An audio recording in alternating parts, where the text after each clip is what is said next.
Hello friends, welcome to pro of YouTube channel. Day 61 का हम second question देखेंगे। First question का solution आप प्रीवियस वीडियो में देख सकते हैं। ओके, ये रहा आपका सेकंड क्वेश्चन। ओके, देखिए सेकंड क्वेश्चन है। इस सेकंड क्वेश्चन कह रहा है कि let F okay such that D is a subset of R. Okay, C is a content of R, मतलब हो गया कि इज सबसेट ऑफ आर है। डी जो है आपका R2 का सबसेट है और ये R पे कंटेंट कर रहा है, यानी ये इस तरीके से है F such that D to R। Okay, ये हमारा फंक्शन है। D is a domain and R is a codomain of the function F of X। Okay, अब कह रहे हैं कि be a function and a b is a content to D। A b है जो आपका इंटरवल है। मैंने इस थियरम के बारे में आपको, जो फर्स्ट क्वेश्चन है यहाँ पर, इस फर्स्ट क्वेश्चन में भी हम इसी थ्योरम का यूज किए हैं और इसी थ्योरम का यूज ही आपको सेकंड क्वेश्चन में भी करना है। यानी इस क्वेश्चन को आप इस तरीके से भी लिख सकते हैं, a b okay tends to R. Okay, और यहाँ पर आप ये कह सकते हैं कि for every a and b is a belong to D. इस तरीके से भी इस क्वेश्चन को आप लिख सकते हैं। ठीक है, कह रहा है कि if f of x y is a continuous at a b. कह रहा है कि जो function f of x y है वो ए बी के ऊपर क्या है, कंटिन्यूअस है। अगर function f of x y जो फंक्शन है वो ए बी में कंटिन्यूअस है, तो then so that the function f x b and f a y okay are continuous at as x equal to a और y equal to b. Okay, अब चलिए start करते हैं, देखते हैं। मैंने यहाँ पर उस थ्योरम को लिख भी दिया है, आप इसे देख लीजिएगा। करेक्ट डी जो है वो आर का आपका सबसेट है और फंक्शन हमारा इस तरीके से F such that D to R be a function. Okay, और if there exist a C at the another point to D intersection D dash. Okay, अगर सी एक कोई पॉइंट है जो डी से एग्जिस्ट करता है, तो then f is a continuous at a c. तो f is a continuous at a c if and only if, यानी मैंने आपको बताया तो दोनों ही कंडीशन को फॉलो करता है। यानी अगर ऐसा हुआ तो एफ ऑफ एक्स को होगा डी और आर के बीच क्या हो, यानी डी के किसी भी पॉइंट के बीच कंटिन्यूअस भी होना पड़ेगा। अगर वो कंटिन्यूअस है तो इस थ्योरम को भी वो फॉलो करेगा। तो हमारे पास जो क्वेश्चन है, इस क्वेश्चन में कह रहा है कि हमारा जो फंक्शन है, यानी कि फंक्शन एफ जो है f such that D to R, ये क्या है, कंटिन्यूअस फंक्शन है। Be a continuous function. अगर ये फंक्शन इस पे कंटिन्यूअस है, it means f of x y, ठीक है, is a continuous at a point a b. आप क्वेश्चन को आराम से पढ़िएगा। कह रहा है कि एफ ऑफ एक्स वाई जो है वो ए बी के बीच ऊपर कंटिन्यूअस है, ये गिवन है। अगर ये कंटिन्यूअस हुआ तो ये क्या इंप्लाई करेगा, ये इंप्लाई करेगा कि limit x y is tend to a b. Okay, a b f of x and y x y is equal to क्या होगा, ये एफ ऑफ ए बी होगा होगा फॉर द डिफिनेशन क्या कर रहा है कि लिमिट अगर x टेंस टू c है, f of x f of c के इक्वल है। यहाँ पे क्या रहा है कि f ऑफ x y जो वो a b पे कंटिन्यूअस है, यानी फंक्शन f ऑफ x और y जो है वो a b पे कंटिन्यूअस है। It means limit x y tends to a b, f of x y function कहाँ पे, a b पे होगा बाय द डिफिनेशन। ये हो गया।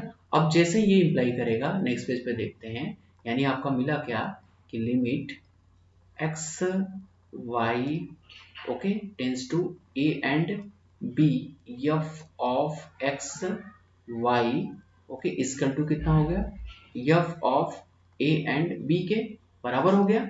इट मींस जैसे ये इस थ्योरम को अप्लाई किए, वैसे ये क्या हुआ, कंटिन्यूअस हुआ। अगर कंटिन्यूअस होगा तो एक चीज इसमें होगा, आपने कंटिन्यूटी की डिफिनेशन भी पढ़ी होगी कि अगर कोई फंक्शन f ऑफ x अगर किसी पॉइंट c पे कंटिन्यूअस होता है, यानी f ऑफ x कोई फंक्शन है अगर c पे कंटिन्यूअस है, तो ये क्या इंप्लाई करता है कि mod of f of x minus f of c okay is strictly less than epsilon. और इप्सिलॉन क्या है, एक प्री इमेज है c के बीच का।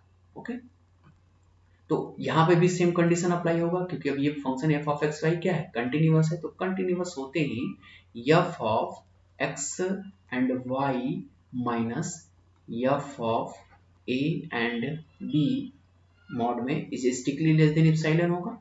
ओके, इसे हम इक्वेशन नंबर फर्स्ट लेट कर लेते हैं। ओके, ये हमारा हो गया।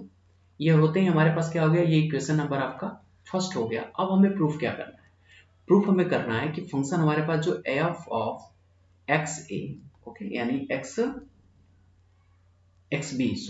एक्स बी ये किस पे कंटिन्यूअस है, x इक्वल टू ए पर, और हमारे पास जो function f of a y है ये कहाँ कंटिन्यूअस है, x इक्वल टू बी पे। ये हमें प्रूफ करना है, ये दोनों को प्रूफ करना है। ओके, ये तो हमारा गिवन है, क्वेश्चन नंबर फर्स्ट जो है वो क्या गिवन हो गया।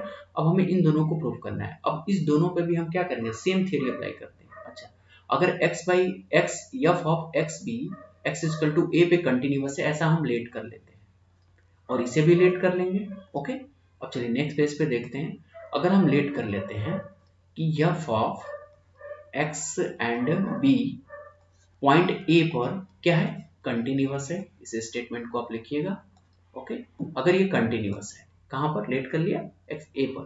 अगर जैसे ही कंटिन्यूअस होगा तो ये कंटिन्यूटी के डिफिनेशन को फॉलो करेगा, यानी f of x b minus f of a mod is a less strictly less than epsilon, यानी मैंने दोनों को मॉड में रख दिया, ये by the definition of continuity. Okay, यानी f of x b mod में f of x b minus f of a is strictly less than epsilon is equation number first. Okay, और फिर हम अगर हम ये अप्लाई कर देते हैं तो यहाँ पर क्या होगा, जैसे हम इसे अप्लाई करेंगे तो ये फंक्शन कंटिन्यूअस हो गया। अगर ये होगा तो लिमिट को भी फॉलो करेगा by the definition first.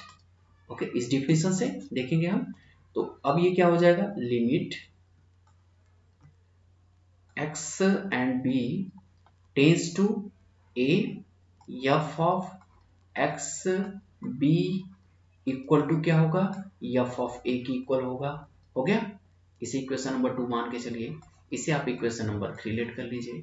Okay, फिर नेक्स्ट आप लेट कर लीजिए, नेक्स्ट लेट करिए कि जो f ऑफ सेकेंड क्या प्रूव करना था कि a and y is a continuous at A point b, ये क्या कंटिन्यूअस है। अगर ये f ऑफ a y जो है वो b पे कंटिन्यूअस है तो कंटिन्यूटी की डिफरेंट जो डिफिनेशन है उसे फॉलो करेगा, यानी f of a y minus f of b okay mod में is strictly less than epsilon, ये होगा।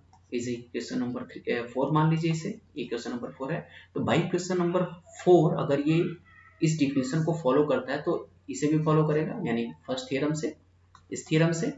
ओके, देखते हैं नेक्स्ट पेज पे, यानी क्या हो जाएगा, this implied that limit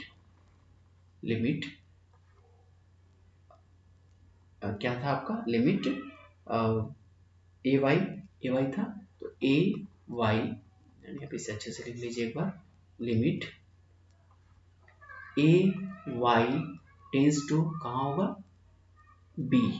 okay, b, यानी f ऑफ ए वाई इसका टू कितना हो जाएगा, f ऑफ बी की इक्वल हो जाएगा। ये क्वेश्चन नंबर आप इसे 5 लेट कर लीजिए, क्योंकि आपने ऑलरेडी 4 लेट कर रखा है।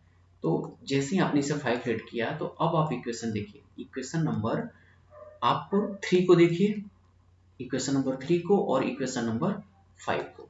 तो by the equation, okay, by equation 3 and 5 दोनों इक्वेशन को आप कंपेयर करिए। अब जैसे ही दोनों इक्वेशन को कंपेयर करेंगे तो आपका क्या हो जाएगा, जैसे दोनों इक्वेशन को कंपेयर करेंगे, यहाँ पर आपका इक्वेशन क्या है, लिमिट ए बी है, ए पे जा रहा है, और यहाँ पे देखिए ए वाई है, बी पे है, तो क्या हो जाएगा, दोनों को जैसे कंपेयर करेंगे तो लिमिट एक्स एंड वाई कहाँ टेंड कर जाएगा, ए बी पे, और ये बनेगा आपका f of x and y equal to क्या हो जाएगा, f of b minus f of a, और ये f of b minus f of a किसके इक्वल होंगे, ये होगा आपका एफ ऑफ ए बी के इक्वल हो गया।